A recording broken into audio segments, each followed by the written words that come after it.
you. So I'm going to tell you about some preliminary work that I did with the University of Porto and ongoing work with the University of Malaga. It's about an algorithm to do musical orchestration. So basically, musical orchestration refers to composing music for an orchestra. I don't know why. It's a little weird. So initially, orchestration referred to simply assigning instruments to playing particular parts of the score, but gradually orchestration has become part of the compositional process itself, such that nowadays musical orchestration involves timbral combinations. And those timbral combinations arise when you're playing multiple instruments simultaneously, and usually you're trying to achieve a desired effect. So I ask you, can you play the instruments of an orchestra to resemble a person screaming, for example? And you ask me back, why would anyone want to do that? Well,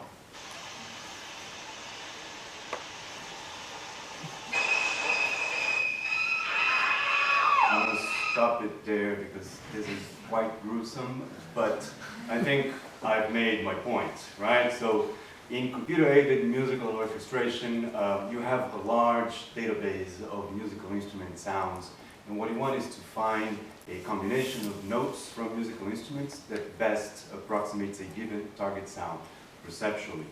So I have an example here.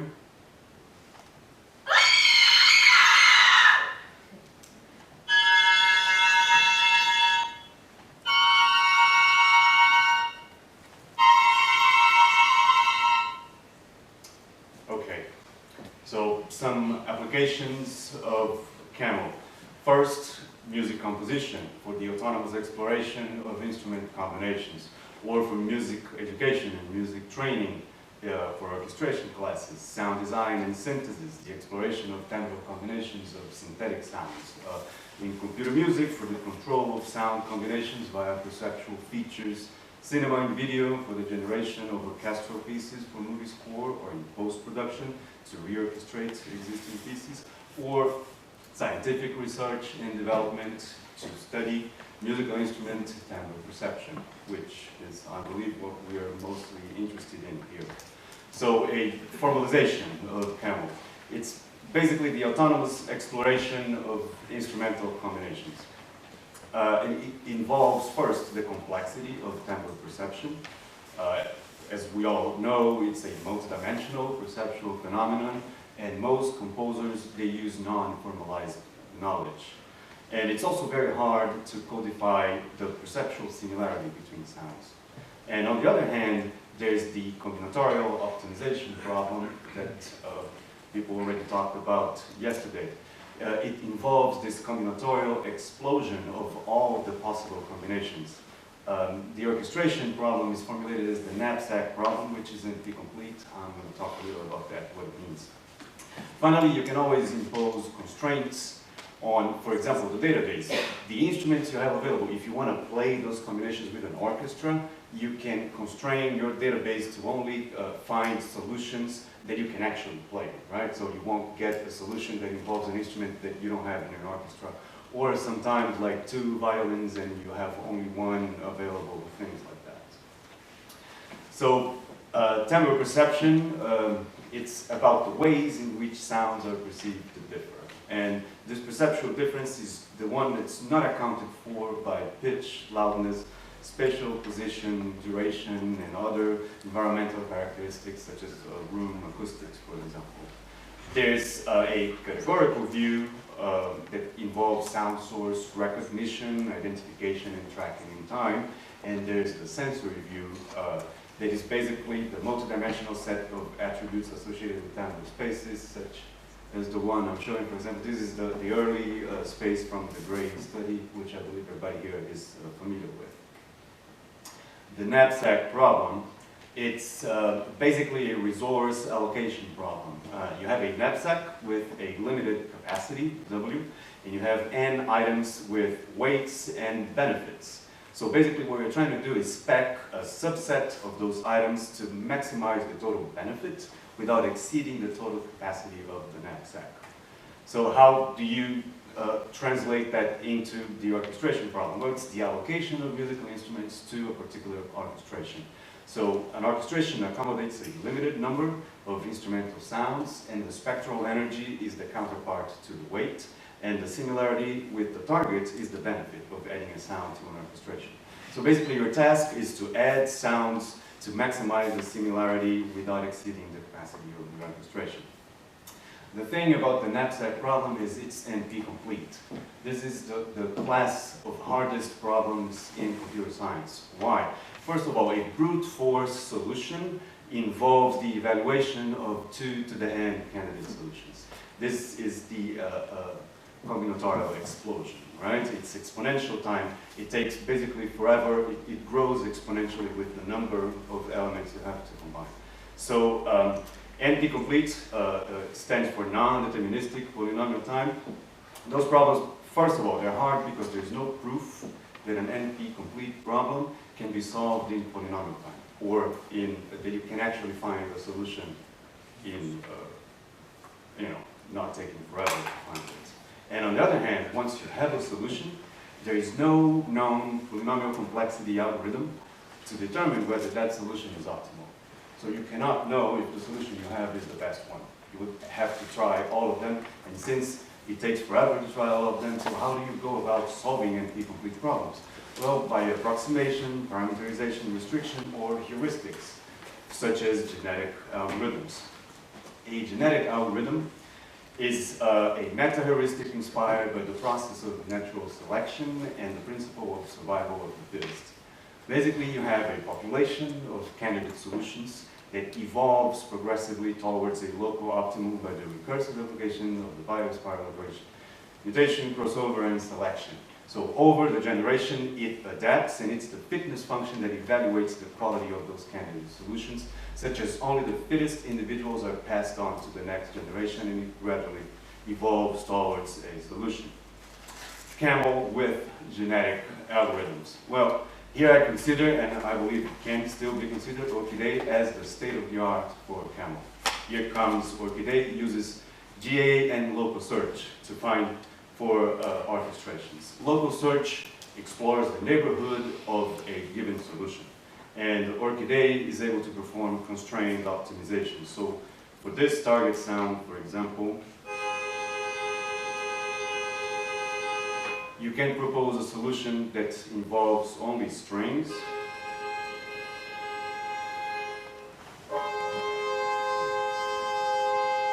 or only woodwinds.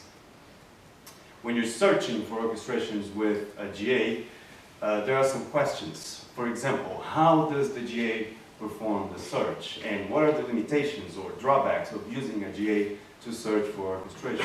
What are the musical consequences of using a GA to find orchestrations? And what is the benefit, this is my particular question, the benefit of using an artificial immune system instead?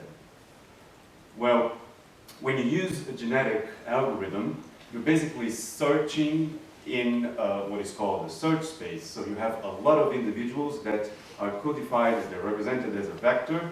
So here you have dimensions 1 and 2, and the coordinates 1 and 2 specify one particular individual in that space. But obviously different individuals will have different coordinates, such as what you have in the end is a vector space, so every single point is a candidate, a potential solution to the problem. And there is a fitness function that is associated with this search space, so each individual or vector in that space has a corresponding fitness value that represents the quality of the solution that that particular individual encodes. So for example, looking back at that space, this particular individual has this fitness value associated with it. And naturally, different individuals will have different fitness values. And if you look at this, every single individual in the space, here you see the representation of the two-dimensional space.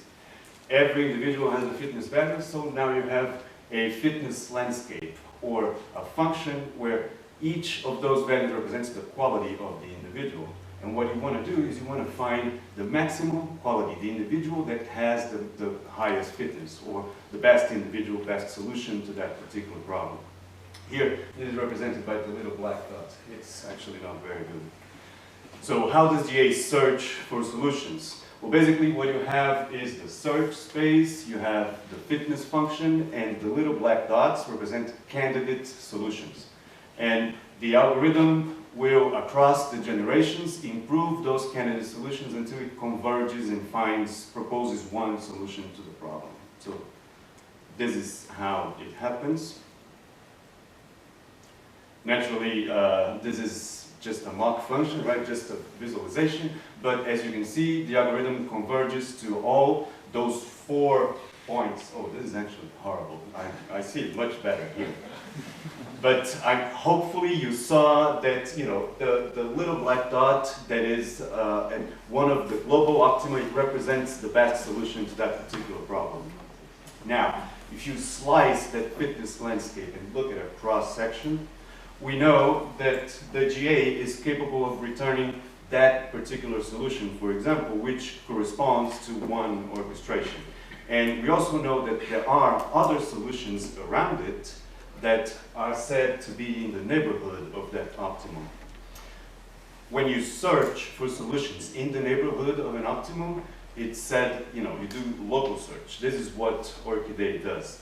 The thing about local search is it assumes that the fitness function is smooth or that it has no discontinuities. So the neighborhood of an optimum also contain very high quality individuals when the fitness function is smooth, because they're not as good as the optimum, but you know, they're pretty close. They're good enough, probably. But individuals in the neighborhood of a good solution, they're also very similar to one another, because you know, that's a property of vector spaces. So the consequence is those orchestrations in a neighborhood of an optimum, they're very similar to that optimum. And this particular similarity depends on the representation. I'm not going to go into detail about that. That's a whole... The thing that to me would be a better way to go about looking for solutions would be to find solutions that correspond to different optima. So now what you have is, first of all, that solution is the best solution in that particular region of the search space. And you know, because they're not necessarily close to one another, that they're not similar with one another. And this is exactly what the artificial immune system does in the end. I'm just going to play the video. The basic idea is the same, right? The little black dots represent the individuals, the solutions. So this is how the artificial immune system finds solutions. Basically, it has a memory pool and it continues searching. Every solution that it finds, it goes into the memory pool and it continues exploring the space. And when it converges, finally, it is capable of returning all the global and the local optimum.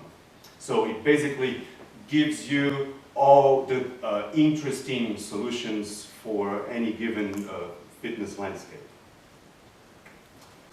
So genetic algorithms, there is loss of diversity. It converges to a single solution, which usually corresponds to a local minimum. So it's not the best possible solution.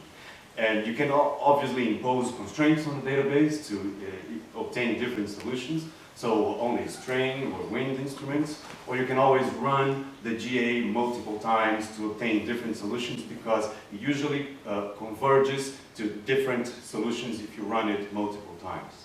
The artificial immune system, on the other hand, presents maintenance of diversity, converges to multiple solutions in parallel. So it's basically capable of returning all optima upon convergence, and that means you have multiple high-quality solutions that are different from one another. So I'm going to show a little bit of previous work with some preliminary results that I did with the University of Porto. It was a master's thesis that I supervised, and talk a little bit about my current project and some future directions, what I plan to do in Malaga. Previous work, we used a database with 1,439 musical instrument sounds from the RWC database, 13 different instruments, 3 dynamics, piano, mezzo, and forte, And you cannot impose constraints in that particular implementation. And there are few sounds in that database which I feel could potentially lead to a reduced diversity because it's such a small database. The feature used were the contribution spectral peaks, which are basically the main spectral peaks, spectral centroid, spectral spread, and loudness.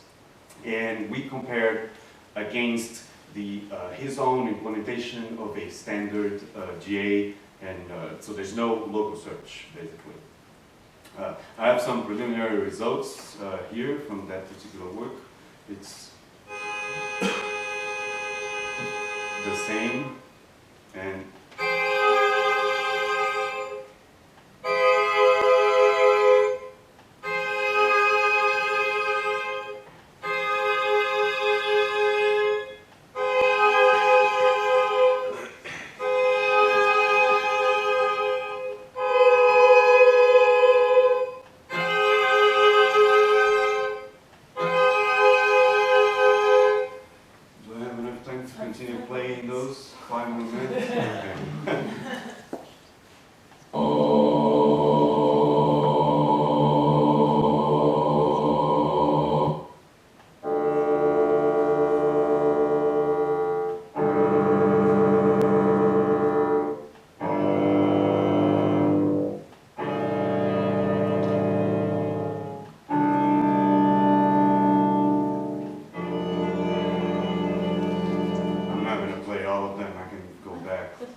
point is they're all similar to the target and they're somehow different from one another, right? I'm not going to play them all. So some conclusions and shortcomings of the previous work. In general, the artificial immune system found orchestrations that are indeed similar to the target sounds and different from one another. But the thing is, those target sounds, the ones that I presented here, are the good ones, of course, the ones that are very stable, right? So the musical instrument sounds, which are also stable, they resemble those sounds more closely. If we tested with like a frog sound, for example, and it's very hard with those types of musical instrument sounds to make any combination that will resemble the frog. And obviously, I'm not going to play that. The target sounds with stable partials, well, that's basically what I said, right? And the RWC musical instrument database, also, I think we can use a better database to get more results, because basically the idea here is the more sounds you have, the more possible combinations and the more options. The idea is to have options. So my current project basically is to do that, right? It's to develop a representation that renders a smooth fitness function, so the algorithm works as intended, and to add features such as attack time, for example, that will allow me to orchestrate sounds with sharp attacks using percussive sounds, because that also, we can't do that. If you present like a gong to the system, you will try to orchestrate it with, I don't know, strings, and also to enable the fitness function to compare the temporal variation of the features, because right now it's only like the average value. Probably extend the sound database for better quality results and more diversity. And finally, I want to conduct listening tests to evaluate the perceptual similarity, the perceptual diversity, and compare against the state-of-the-art. Here comes Orchidate or Orchids. I don't know, change the name. That's it. Thank you.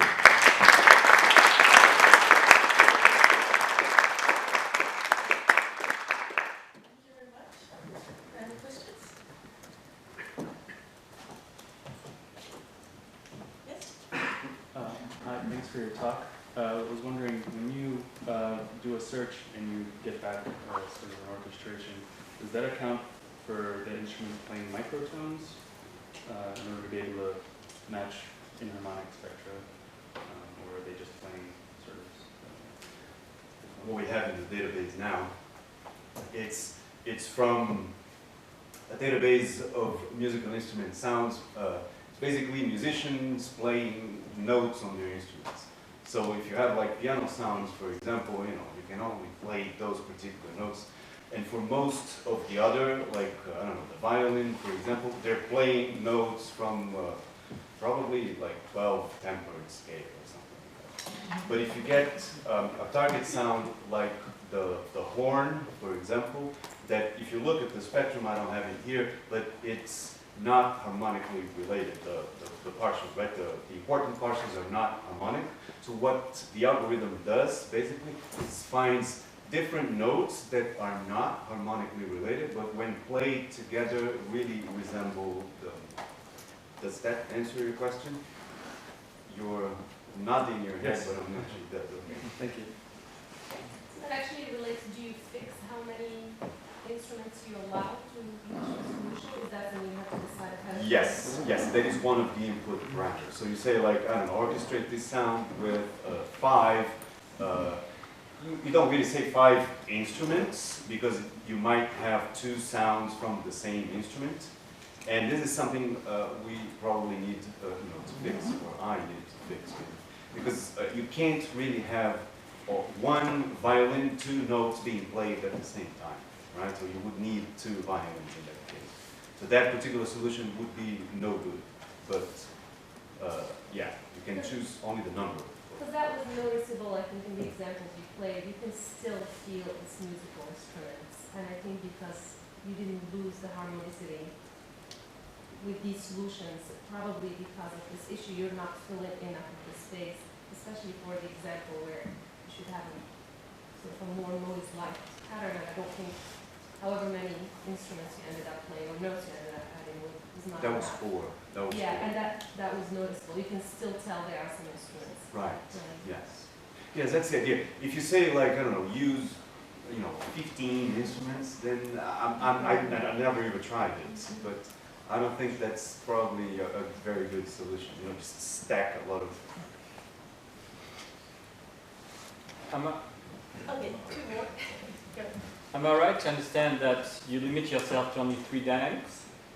Because it seems like a sound designer would want to play with the intensity of each partial. The way I would phrase it is the database only had those 3 dynamics. So I am limited by the database, basically. But you cannot change the intensity of each instrument. I'm not sure what you mean by that. I mean, when you're going to add like 3 violins, you cannot have, say, oh, this violin too, I'm going to have slightly softer. You mean apply signal processing to? Yes, just to increase or decrease the intensity. That would really not change the loudness of you wouldn't change the dynamics, right? Because no, but it would change the contribution of each instrument. You can have something a bit more subtle, no? Sure, but what's important here is the spectrum, right? So if it's forte, for example, it has more partials than a piano note played on the same instrument. That matters much more than how much you can, of course, scale the spectrum, but I think what matters most is the dynamics along with the intensity. And the last one? In terms of the audio features you mentioned, Yes. spectral centroid, all the others, the one that I wasn't familiar with was contribution spectral peaks. Is that a single value? I came prepared for this question. Okay. I'm not going to go in detail, but basically what you do is if you have the target sound there, and those are the partials that have energy. Actually, I need this one. So those, the spectral peaks considered are those whose spectral energy is at most 35 dB below the maximum, right? So those partials that you see there are partials that have energy that corresponds to that. And then for each of the partials in your target sound, you look within an interval in the selected sound, the sound that you're considering if it's going to be part of that orchestration or not, if it has a partial that is within some frequency threshold. If it does, then it's computed, you put the amplitude of that partial here. Otherwise, in that case, there is no partial here, it goes with a 0. and this is what is called the contribution spectral peaks. It's basically the spectral peaks of that particular sound that you're considering, if those spectral peaks contribute to the orchestration or not. So it's always relative to the target sound? Yes. Yeah. And it's Yes, a single because- value essentially in the end, or not necessarily? No, it's a vector Okay. that says, you know, for this particular position, there is a spectral peak that would add to the orchestration or not. And if I may add, is it just time average or is it time continuous? So are you looking at trying to Time average. time Time average, yeah. So, you know, those can be improved a lot considering the temporal variations and probably the attack time, you know, none of that is being considered. Maybe we should stop because I was asked, well, sure, maybe Just the to next say exactly speaker the would difference just. between orchid and orchids is orchids has Next speaker timbre. is. Right, right, yes. Right. I like the name Orchidea. I don't know why they changed the name. This is different.